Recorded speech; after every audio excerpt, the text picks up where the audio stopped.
샬롬, 평안하셨습니까? 2월 23일 화요일 한절 한끼. 오늘의 본문은 마태복음 16장 13절부터 28절까지입니다. 오늘 말씀은 아주 유명하죠. 예수님께서 제자들에게 너희는 나를 누구라 하느냐 질문하셨더니 베드로가 놀라운 신앙 고백을 합니다. 16절 말씀인데요. 우리 다 같이 고백해 볼까요? 주는 그리스도시요 살아계신 하나님의 아들이시니이다. 여러분 대단하지 않습니까? 얼마 전까지만 해도 베드로는 왜 이렇게 믿음이 작으니 아직도 깨닫지 못하니 예수님께 책망받았었는데 오늘 이렇게 정답, 완벽한 신앙 고백을 하고 있습니다. 예수님도 아마 조금 놀라셨던 것 같아요. 그래서 이렇게 말씀하시죠. 바요나 시모나 내가 복이 있도다. 이를 내게 알게 하신 이는 혈육이 아니요 하늘에 계신 내 아버지시니라. 즉 이게 바로 성령의 역사야 라고 말씀하고 계신 거죠. 드디어 베드로가 영적으로 눈을 뜨기 시작한 것 같습니다. 깨닫기 시작한 것 같습니다. 정말 그럴까요? 네, 이후 내용을 보면 꼭 그렇지만은 않죠.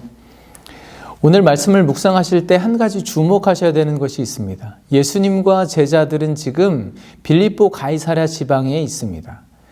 이곳은 분봉왕 중에 우리가 지난번에 세례 요한을 죽였던 분봉왕은 헤롯 안티파스였잖아요.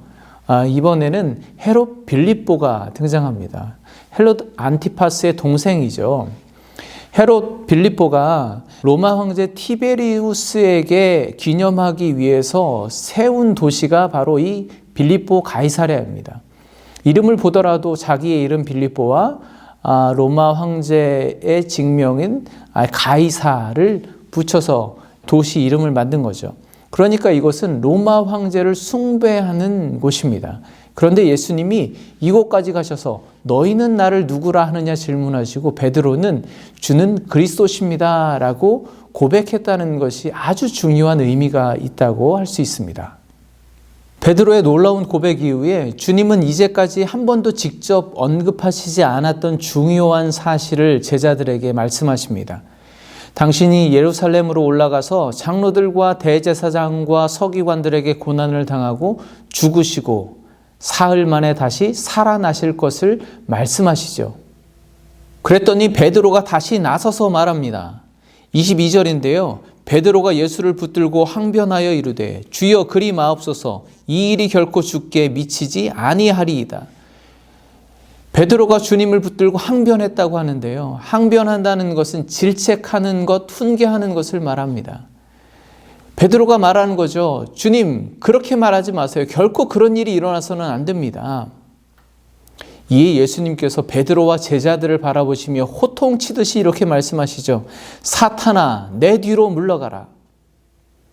물론 베드로가 잘못했죠. 너무 감정적으로 그렇게 반응하기도 했죠.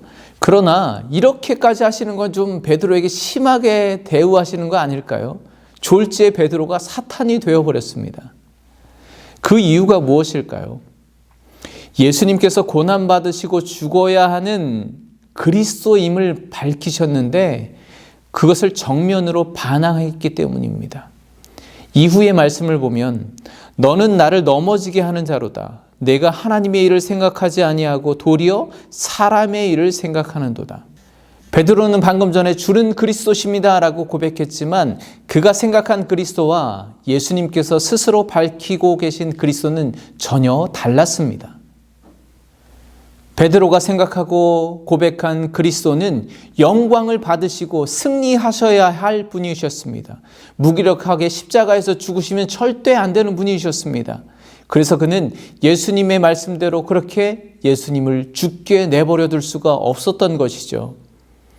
여러분, 어쩌면 완벽한 것처럼 보였던 베드로의 그 신앙 고백은 그의 믿음은 지금 앞에 계신 예수님을 향한 것이 아니라 베드로 자기가 갖고 있는 기대와 욕심을 통해서 얼마나 편협하고 왜곡된 시각으로 예수님을 바라보고 있는지를 여실히 보여주고 있습니다. 사탄이 예수님이 공생애를 시작하시기 전에 유혹했던 것이 바로 지금 베드로가 마음속에 품고 있는 그리스도의 모습이었습니다. 사탄은 예수님을 정치, 경제, 종교적으로 너만의 왕국을 만드는 새로운 메시아가 되라고 유혹했습니다. 예수님은 말씀으로 사탄의 시험을 이기시죠. 그런데 그렇게 물러갔던 사탄이 지금 신앙 고백을 한 베드로를 통해 다시 주님 앞에 나타나 시험하고 있는 것입니다. 여러분, 사탄의 역사는 우리와 아주 멀리 떨어져 있는 것이 아닙니다. 예수님께서 베드로에게 지금 사탄아 내 뒤로 물러가라 라고 말씀하시는 것은 베드로야, 네가 육체적으로 물리적으로는 나를 따른다고 하면서 나와 같은 길을 걷는다고 하면서 실상은 전혀 나와 다른 길을 걷고 있구나. 인간의 길을 걷고 있구나. 나를 너의 세상의 왕 삼으려고 하는구나. 사탄의 길에 서 있구나 라고 말씀하시는 거죠. 사탄의 길은 결코 멀리 있지 않습니다. 어쩌면 예수님을 따르는 믿음의 길과 평행선을 이루며 우리와 끝까지 함께 가고 있는지도 모릅니다. 어쩌면 같이 걷는 것처럼 동행하는 것처럼 보일 수 있지만 그 길은 사람의 길이고 예수님이 가신 길은 하나님의 길이라는 분명한 차이점이 있는 것이죠. 표면적으로 볼 때 베드로의 고백은 완벽해 보이지만 그가 가는 길은 전혀 예수님과는 다른 길이었다는 것을 기억하시기 바랍니다.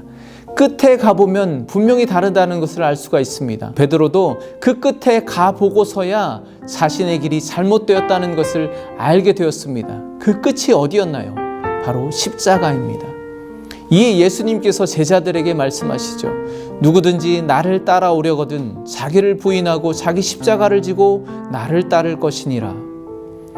여러분이 걸어가시는 그 길의 끝이, 여러분이 믿고 있는, 생각하고 있는, 품고 있는 그것의 끝이 어디에 닿아 있는지 한번 돌아보시기 바랍니다. 그 끝이 십자가에 있습니까? 아니면 다른 어떤 것에 있습니까? 여러분은 여러분이 믿는 하나님, 여러분이 따르는 예수 그리스도를 어떻게 바라보십니까? 너희는 나를 누구라 하느냐 물으시는 예수님의 질문 앞에 무엇라고 믿음의 고백을 하시겠습니까? 그럴듯한 단어들을 열거하고 거창한 비전을 내세워 고백하는 것이 중요한 것이 아닙니다. 나의 욕심을 채우기 위해서, 나의 만족을 위해서 내가 목적하는 하나님이 아니라 십자가에 닿아 있는 그 길을 걸어가시는 예수 그리스도를 나의 주님으로, 그리스도로 고백할 수 있는 여러분이 되시기를 간절히 축복합니다. 기도하겠습니다. 하나님, 세상의 권세 속에 서 있는 제 삶의 자리에서 너는 나를 누구라 하느냐 물으시는 주님의 질문에 나의 마음을 온전히 담아 고백할 수 있는지 이 시간 돌아봅니다.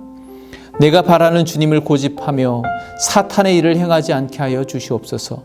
십자가로 향하시는 주님을 보고 믿고 고백하며 따르게 하여 주시옵소서. 예수 그리스도의 이름으로 기도합니다. 아멘. 여러분은 하나님께 어떤 믿음의 고백을 드리고 계신가요? 혹시 그것이 사람의 생각이 아닌가요? 내일 다시 찾아뵙겠습니다. 감사합니다.